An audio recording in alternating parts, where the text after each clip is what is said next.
काँग्रेसचे नेते विजय वडेट्टीवार आता सोबत आहेत.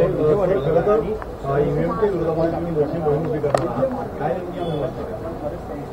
ईव्हीएमच्या विरोध होण्यापेक्षा बॅलेट पेपरवर निवडणुका व्हाव्यात सगळ्यांची जनमतांची आमच्या राष्ट्रीय अध्यक्षांनी स्पष्टपणे सांगितलं आणि काल राहुलजींच्या उपस्थितीमध्ये ती झाली.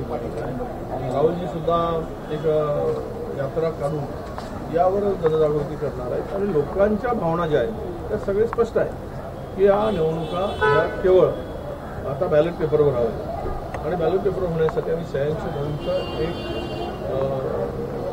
सिग्नेचर कॅम्पेन आम्ही सुरू करतो आणि सिग्नेचर कॅम्पेनमधून आम्ही लोकांना आवाहन करणार आहोत की तुम्हाला काय हवं आहे, तुमचे काय मत आहे आणि त्यामध्ये घरोघरी जाऊन गलीबोळात जाऊन आम्ही लोकांचं मत घेणार आहोत आणि त्यावर मग सरकारला आम्ही कळवणार आहोत की लोकांची भावना अशी आहे की ईव्हीएम बंद व्हावं.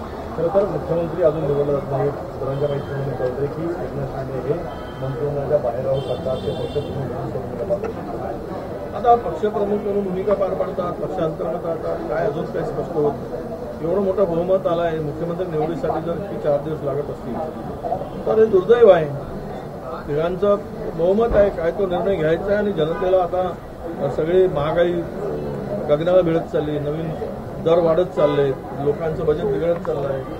लोकांची अपेक्षा आहे की नवीन सरकारकडून काही आम्हाला रिलीफ मिळेल, काही आम्हाला सवलत मिळेल, काही आम्हाला न्याय मिळेल, पण सरकार स्वतःलाच न्याय मागण्यात व्यस्त आहे. अशी एकूण भूमिका आहे. तो निर्णय त्यांनी त्वरित घ्यावा असं आमचं मत आहे. आशिष देशमुख म्हणतात की काँग्रेसची एवढी वाईट अवस्था झालेली आहे की काँग्रेसच्या ओढणी सुरू त्यांनी भाजपमध्ये समाविष्ट करायला देश नाही ते गेले, त्यांना सत्तेची ठाव होती, ते गेले. आवडतपणा सत्तेचं असतो कोणाकोणी लोकांना, त्यामुळं त्यांना वाटतं की आपण बरबडल्यावर तर सगळेच बरबडले.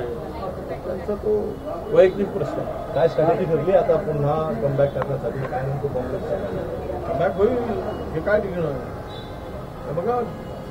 आम्ही महाराष्ट्रामध्ये निवडणुका हरलो असं आम्ही म्हणत नाही, तर जनमतांचा कौल लक्षात घेतात ते निवडणुका यांनी कोणी जिंकल्या ते माहितीने जिंकल्या नाही तर ते ईव्हीएमच्या भरोश्यावर जिंकल्यात अशी सर्वसाधारण लोकांची तीव्र अशी भावना.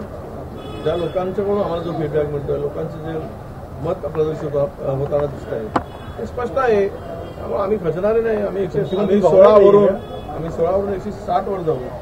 हे सरकार जे त्या पद्धतीनं मागच्या आपण पाहिला अनुभव घेतला ठीक आहे. कधी वेळेस त्यांना काय मॅनिप्युलेशन करून काही विजय मिळाला असेल, पण पुढे आम्ही या संदर्भातली आमची स्ट्रॅटेजी आत्ता सांगण्याची गरज नाही, पण आम्ही लढू, वो हम बचेंगे और लढेंगे भी. पाहतोय आम्ही स्ट्रॅटेजी सांगणार नाही, मात्र 16वरून 160 वर सुद्धा जाऊ असा विश्वास फोटो विजय वडेट्टीवार यांनी व्यक्त केला पाहायला मिळतोय. त्याप्रमाणे हेमंत सरकारने एबीपी माझा उघडा डोळे बघा नीट.